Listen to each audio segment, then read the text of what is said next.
നമസ്കാരം. ഇംഗ്ലണ്ടിനെതിരായ T20 പരമ്പരയ്ക്കുള്ള Indian ടീമിൽ മലയാളി വിക്കറ്റ് കീപ്പർ സഞ്ജു സാംസണെ ഉൾപ്പെടുത്തിയതോടെ ആരാധകർ ഉറ്റുനോക്കുന്നത് ചാമ്പ്യൻസ് ട്രോഫി സ്ക്വാഡിലേക്കും അദ്ദേഹത്തിന് നറുക്ക് വീഴുമോ എന്നാണ്. ഏകദിന ഫോർമാറ്റിലാണ് ഇത്തവണത്തെ ചാമ്പ്യൻസ് ട്രോഫി നടക്കാനിരിക്കുന്നത്. ഈ ടൂർണമെന്റിന് മുൻപ് ഇംഗ്ലണ്ടുമായി 3 മത്സരങ്ങളുടെ ഏകദിന പരമ്പരയും നടക്കാനിരിക്കുകയാണ്. ചാമ്പ്യൻസ് ട്രോഫിയിൽ സ്റ്റാർ ബാറ്ററായ KL രാഹുൽ ആയിരിക്കും ഫസ്റ്റ് ചോയ്സ് വിക്കറ്റ് കീപ്പർ ആവുക എന്നായിരുന്നു നേരത്തെ വന്ന റിപ്പോർട്ടുകൾ. എന്നാൽ സഞ്ജുവും ഈ റോളിലേക്ക് എത്താനുള്ള സാധ്യത ഉണ്ട് എന്ന നിർണായക സൂചനയാണ് പുറത്തു വന്നിരിക്കുന്നത്. ഇത് എങ്ങനെയായിരിക്കുമെന്ന് നമുക്ക് നോക്കാം. സഞ്ജുവിന്റെ തയ്യാറെടുപ്പ് തന്നെയാണ് ഇതിലെ പ്രധാന ഘടകം.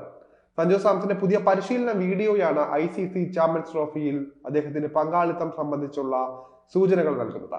UAE ഷാർജ ക്രിക്കറ്റ് അക്കാദമിയിൽ അദ്ദേഹം ബാറ്റിംഗ് പരിശീലനം നടത്തുന്ന വീഡിയോയാണ് പുറത്തു വന്നിരിക്കുന്നത്. തലങ്ങും വിലങ്ങും ചടുലമായിട്ടുള്ള ഷോട്ടുകൾ പായിക്കുന്ന സഞ്ജുവിനെ ഈ വീഡിയോയിലൂടെ നമുക്ക് കാണാൻ സാധിക്കും. ചാമ്പ്യൻസ് ട്രോഫിയിൽ ഇന്ത്യയുടെ മത്സരങ്ങൾക്ക് വേദിയാകുന്നത് UAE ആണ്. ടൂർണമെന്റിന്റെ ഔദ്യോഗിക വേദിയായ പാകിസ്ഥാനിൽ കളിക്കാൻ ഇന്ത്യ വിസമ്മതിച്ചിരുന്നു.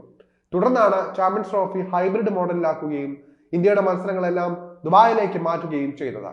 അതുകൊണ്ട് തന്നെ ഇവിടുത്തെ പിച്ചുമായും കാലാവസ്ഥയുമായും എല്ലാം പൊരുത്തപ്പെടാനാണ് സഞ്ജു ഇത്ര നേരത്തെ തന്നെ UAE എത്തിയ ശേഷം ഇവിടെ ബാറ്റിംഗ് പരിശീലനം ആരംഭിച്ചത് എന്നാണ് അറിയാൻ കഴിയുന്നത്. മാത്രമല്ല, ചാമ്പ്യൻസ് ട്രോഫിക്കായി തയ്യാറായിരിക്കാൻ 30-കാരനായ മലയാളി താരത്തോട് ടീം മാനേജ്മെന്റ് ആവശ്യപ്പെട്ടതായും റിപ്പോർട്ടുകളുണ്ട്.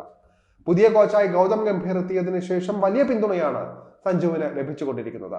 T20യിൽ ഇന്ത്യയുടെ ഫസ്റ്റ് ചോയ്സ് വിക്കറ്റ് കീപ്പറായി സഞ്ജുവിനെ അദ്ദേഹം നിയോഗിക്കുകയും ചെയ്തിട്ടുണ്ട്.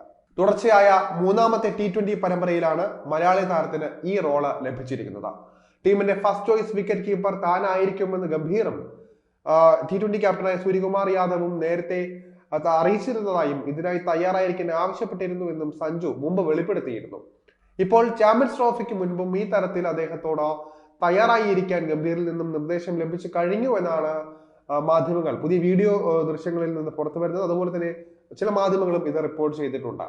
T20യിലെ മിന്നുന്ന ഫോം ഏകദിന ടീമിലേക്കും സഞ്ജു സാംസൺ അവസരമൊരുക്കും എന്നാണ് വിവരം. ICCയുടെ ചാമ്പ്യൻസ് ട്രോഫി ടീമിൽ മാത്രമല്ല, ഇംഗ്ലണ്ടുമായുള്ള 3 മത്സരങ്ങൾക്കുള്ള ഏകദിന ടീമിലും സഞ്ജുവിന് അവസരം ലഭിക്കാൻ ഇടയുണ്ട്. കഴിഞ്ഞ വർഷം ഇന്ത്യക്കായി T20യിൽ ഏറ്റവും അധികം റൺസ് അടിച്ചെടുത്തത് മലയാളി താരമായ സഞ്ജു തന്നെയാണ്. ഇന്ത്യ ചാമ്പ്യന്മാരായ T20 ലോകകപ്പിൽ ഒരു മത്സരത്തിൽ പോലും പ്ലേയിങ് 11-ൽ സ്ഥാനം ലഭിച്ചില്ല എങ്കിലും പിന്നീട് അവസരം കിട്ടിയപ്പോൾ സഞ്ജു ഇത് ശരിക്കും മുതലാക്കുകയായിരുന്നു. T20യിൽ 12 ഇന്നിംഗ്സുകളിലാണ് കഴിഞ്ഞ വർഷം സഞ്ജുവിന് കളിക്കാൻ അവസരം ലഭിച്ചത്. ഇവയിൽ നിന്നും 43.60 ശരാശരിയിൽ 436 റൺസ് സഞ്ജു നേടിയെടുക്കുകയും ചെയ്തു. 3 സെഞ്ചുറികളും 1 അർദ്ധ സെഞ്ചുറിയും ഇതിൽ ഉൾപ്പെടുന്നുണ്ട്. കൂടാതെ 5 കളികളിൽ ഡെക്കാവുകയും സഞ്ജു ചെയ്തിരുന്നു.